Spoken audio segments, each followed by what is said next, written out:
আপনার কি মনে হয় ওয়াজিদে আলিয়া, বকশিবানুকে শাহেনশাহ কি শাস্তি দেবেন? সে তো শাহেনশাহই বলতে পারবে রেশম।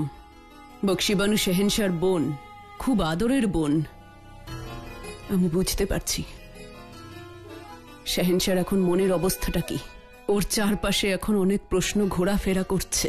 হুশিয়ার, শাহেনশাহ হিন্দ জালালউদ্দিন মোহাম্মদ প্রবেশ করছেন।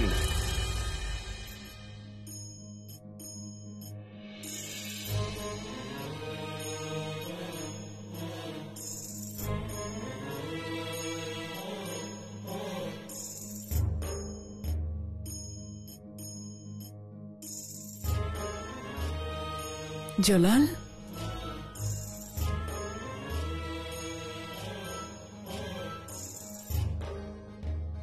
এসো।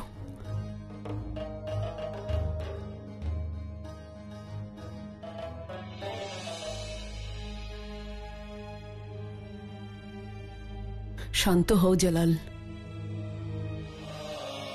যেভাবে আমি আপনার কাছে এসেছি ঠিক সেইভাবে বকশিবানু আমার কাছে আসতো যখন ও খুব কষ্ট পেত।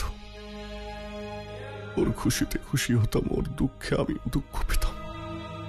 তবুও বকশিবানু আমার সঙ্গে এরকম কেন করল? কেন আজ ওর জন্য আমায় এত কষ্ট পেতে হলো?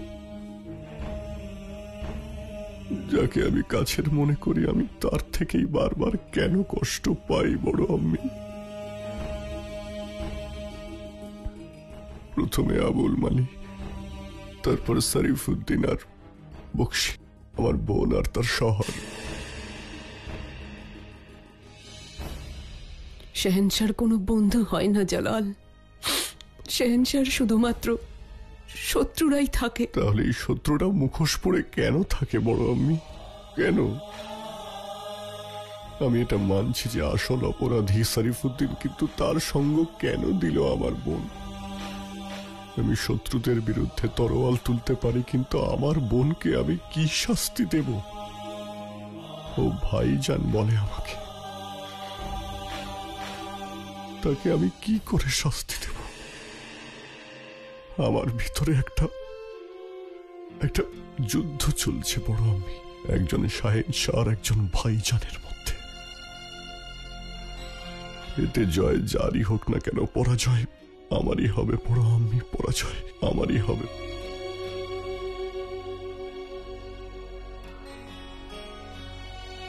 পরাজয় আমারই হবে।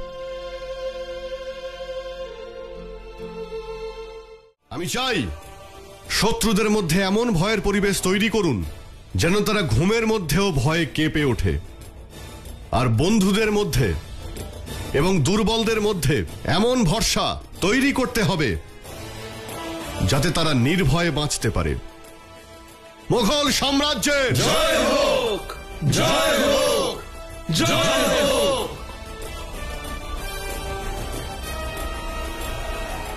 খুব ভালো জালাল, সৎ নির্ভীক শাহেনশাহর মতোই কথা বলেছ তুমি। এটার প্রয়োজন ছিল বড় আম্মি। মাঝে মধ্যে ঘোড়ার লাগাম টানা উচিত, না হলে ঘোড়ার এটা মনে হবে যে তার পিঠে কেউ বসে নেই।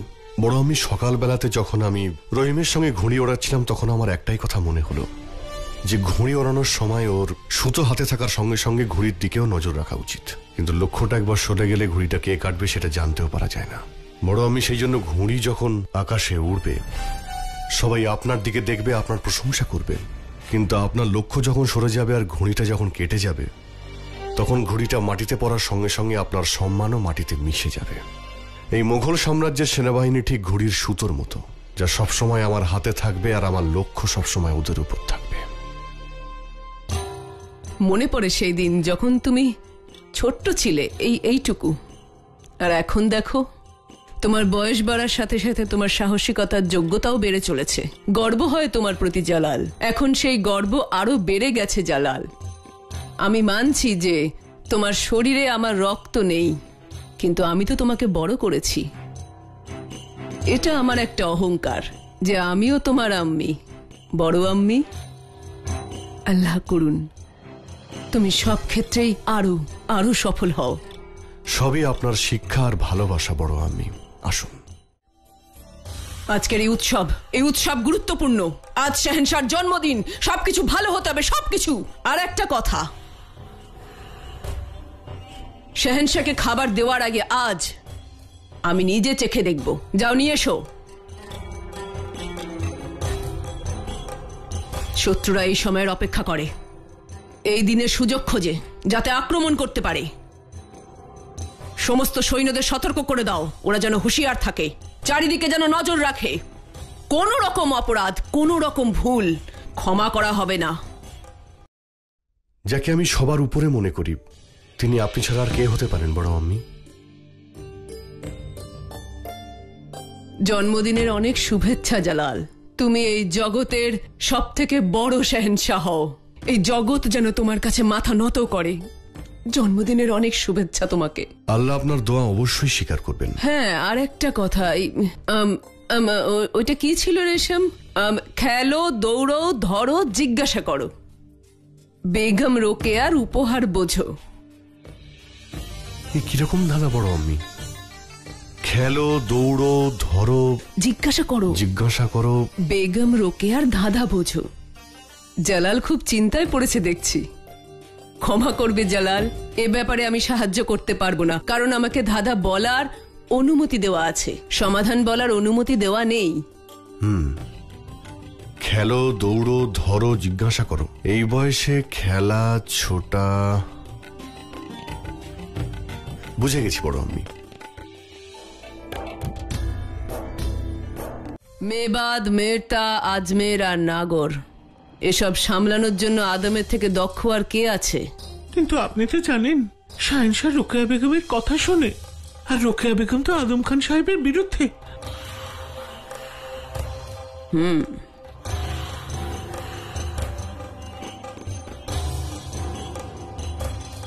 আমি আজকাল দেখছি রোকেয়া বেগম হারেমের থেকেও বেশি রাজনীতিতে মন দিচ্ছেন।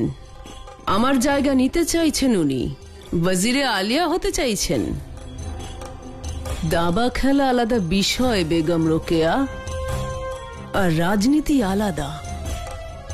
আমার মনে হয় হুজুর, শাহেনশাহ কিছু করবার আগেই আপনার অবশ্যই কিছু করা উচিত, নয়তো আদম খান সাহেব হাতের উপরে হাত দিয়ে বসে থাকবেন আর তারপরে আপনার উপরই রাগ করবেন। জালাল আমাকে জিজ্ঞেস না করে কোনো সিদ্ধান্ত নেবে না, কিন্তু হ্যাঁ, একটা কাজ আমাকে করতেই হবে। আদম খানকে জানিয়ে রাখতে হবে। আদম, ইয়া আল্লাহ, এখনো তুমি শুয়েই আছো? দরবারে যাওনি কেন? আমি জান, আজকে দরবারে যেতে ইচ্ছে করছে না। ইচ্ছে করছে না? আদম, তুমি শাহেনশাহ নও যে তোমার ইচ্ছে আর আরাম গুরুত্বপূর্ণ হবে। তুমি মুঘল সাম্রাজ্যের সুবেদার। এই সাম্রাজ্যের সঙ্গে শরীফুদ্দিন বেইমানি করেছে।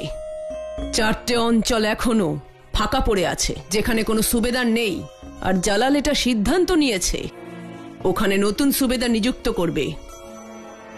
মেবাদ, মেরতা, আজমের, নাগর, এর মধ্যে একটা জায়গাও যদি আমরা পেয়ে যাই তাহলে আর চিন্তা নেই আদম। আদম, আমি তোমার সঙ্গে কথা বলছি, তুমি এক্ষুনি ওঠো আর দরবারে যাও। আপনি অযথা চিন্তা করছেন। জালাল আমায় একটা কেন 2টো সুবেদারি দিয়ে দেবে। এর উপযুক্ত শুধু আমিই রয়েছি। শরীফুদ্দিন তো পালিয়ে গেছে। চিন্তা করবেন না আমি জান, চিন্তা করবেন না। আমি বলতে চাইছি আদম,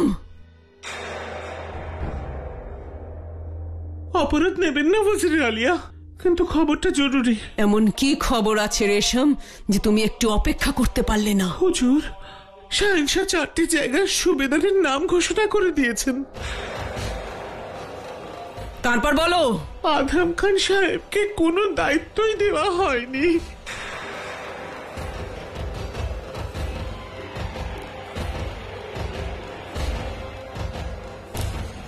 জালাল এত বড় সিদ্ধান্ত নিল কিন্তু আমাকে একবার জানালো না।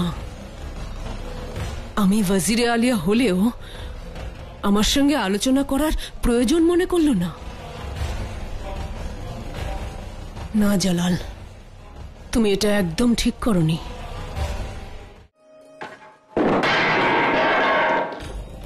আমার ক্ষমতা ধীরে ধীরে আমার হাত থেকে বেরিয়ে চলে যাচ্ছে, আর আমি কিছুই করতে পারছি না রেশম। কারণ আমার ক্ষমতা সেই খর্ব করছে যে আমাকে ক্ষমতা দিয়েছিল, জালাল। কেন জানি না এটা মনে হচ্ছে আমার প্রতি জালালের বিশ্বাস ক্রমশ অন্যদিকে সরে যাচ্ছে। বেগম যোধার ব্যাপারে ও আমার সঙ্গে কোনো পরামর্শ করেনি, আর এখন 4টে জায়গার সুবেদার নিযুক্ত করার ব্যাপারে আমার সঙ্গে আলোচনার কোনো প্রয়োজন বোধ করলো না। যাও, আমার জন্য এখন কাগজ কলম আর কালি নিয়ে এসো, যাও।